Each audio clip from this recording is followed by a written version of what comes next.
wasn't taking a selfie, I was taking a picture of our magnificent downtown and the buildings, because you see, I mean, we're just flying over that new condo at the corner of Yonge and Bloor, and I feel like I could reach down and touch the roof.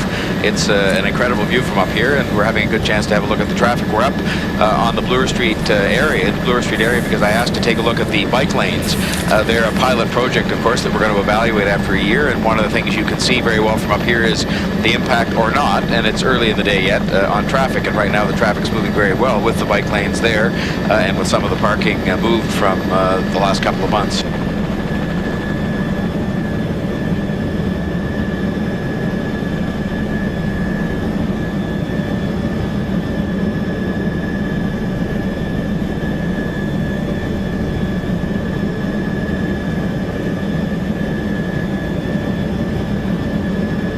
Well, I'm disappointed in them, frankly. Disappointed not in the sense that our police didn't do a great job. They did.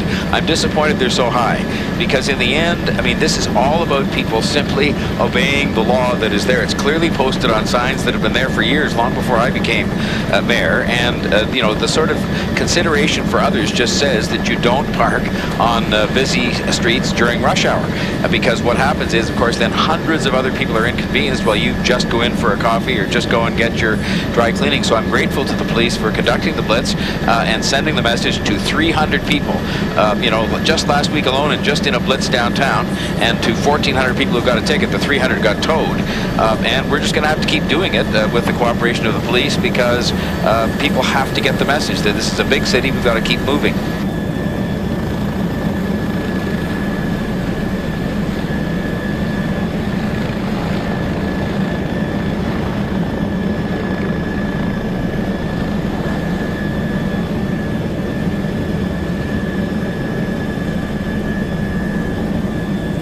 The real message here is we're going to keep doing this Blitz. The police are going to keep enforcing the law as best they can. I mean, I really wish we could be deploying those police officers to do other things, because there's more important police work to do, but we've got to keep the city moving, and people have to just start changing their own behavior.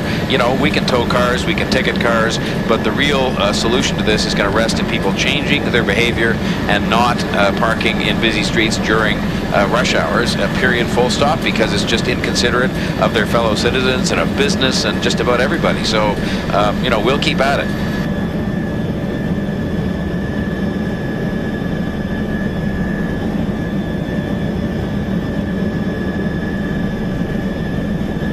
Well, yes, we have to stay on this, which is law enforcement. We also have a lot of other things going on. For example, we have retimed, changed the timing of hundreds of signals, and they're done one at a time, believe it or not, and there are thousands, and it actually costs money and takes some time to do it. We are changing some of the busiest intersections. I hope to go and see Yonge and Shepherd, for example, which is one that is just a chronic problem, and there are things you can do to reconfigure the intersections, change the signals, and so on.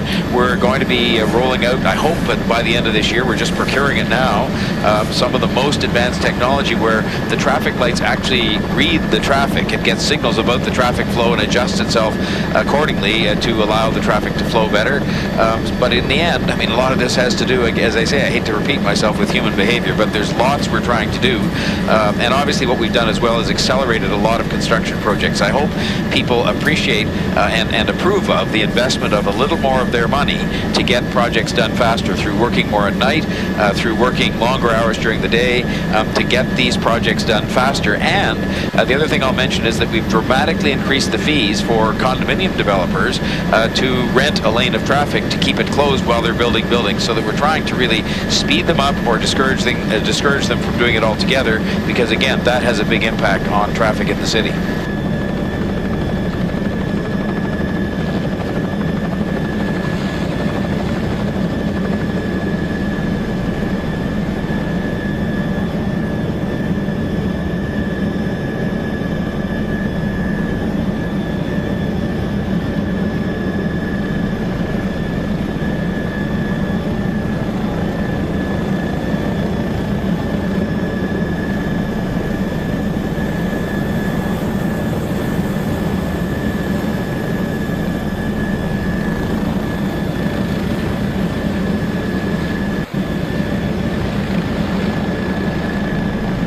we can't afford to tolerate people who are just being inconsiderate in their behavior. So these are the kinds of numbers you want to go down.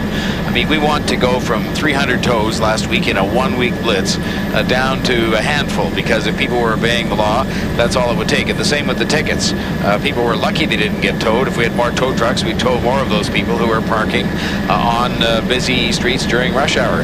And the same is true. We've got some work to do too. I just want you to know I wanted to come up and see one of these suburban intersections that's been named as one of the worst 10 in the city, and that's Yonge and Sheppard. And a lot of people who drive through North York, either east-west or north-south, will know that almost any hour of the day the traffic is bad, and we're doing a plan for each of the 10 worst intersections.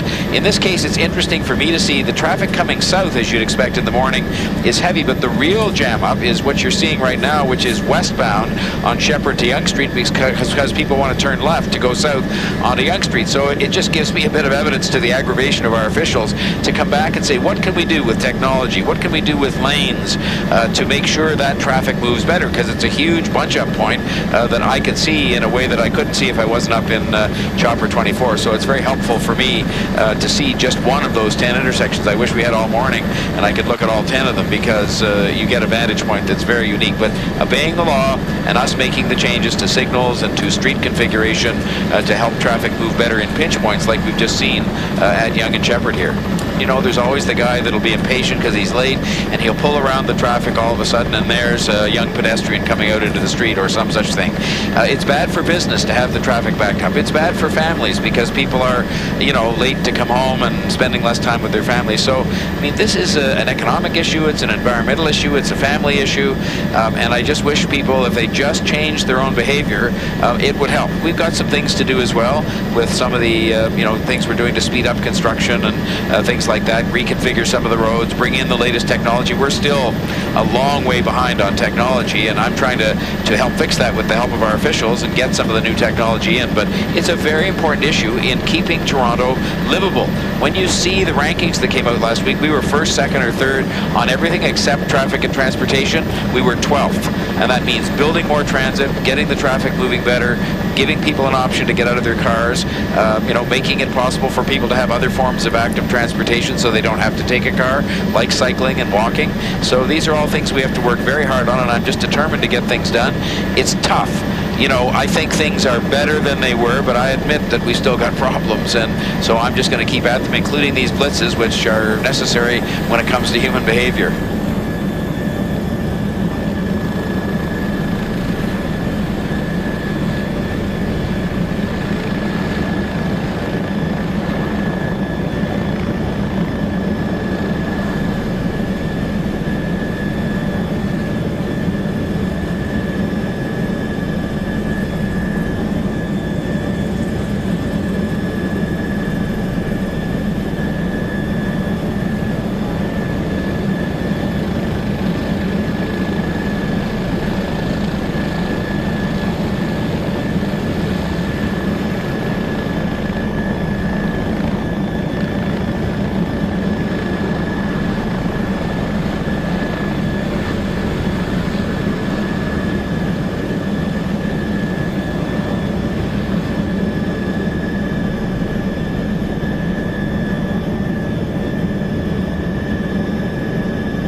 Well, in 1 week's blitz, you know, which involved a limited number of officers because we can't spare them from all the sort of crime fighting they're doing and so on, we had 300 tows and more than 1,400 people given tickets for parking on busy rush hour streets when they shouldn't be. And these are clearly signed places where it says no parking, no stopping, no standing during rush hour, and they jam up traffic, and it's just inexcusable. So I want those numbers to go down.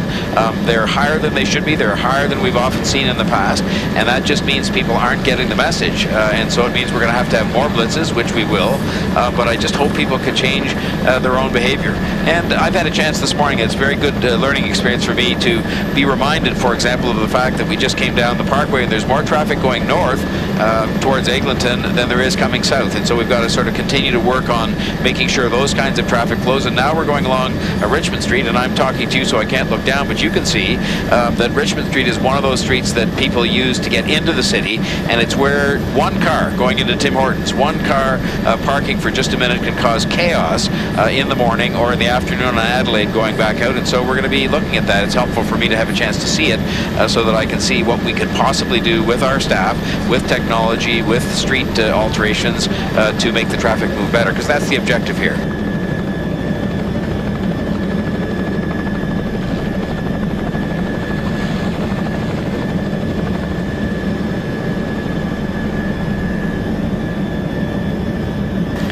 Well, it's a difficult question because, of course, the issues like affordable housing and so on are very serious. But I think that people would say that the combined issues of traffic and public transportation, because you can't separate the two, are among the most serious issues facing the city, because they're economic issues, they affect business, they're family issues, they're environmental issues. Think of all the greenhouse gases that are going up into the air just because of traffic sitting when it shouldn't be. And so I think I get the message when other people look at our city and they rank us right in the top of the world in livability, like literally first, second, or third, and then when it comes to public transportation and traffic, we're 12th. There's a message in that that says if we want to be the best in the world, we have to address this. So that's why we're trying to do it, and we're trying to get more transit built. We have a 15-year plan for the first time, and we're going to have to pay for it. That discussion is to come this fall, but it's a very important issue for all of those reasons, and we're going to keep at it because people have told us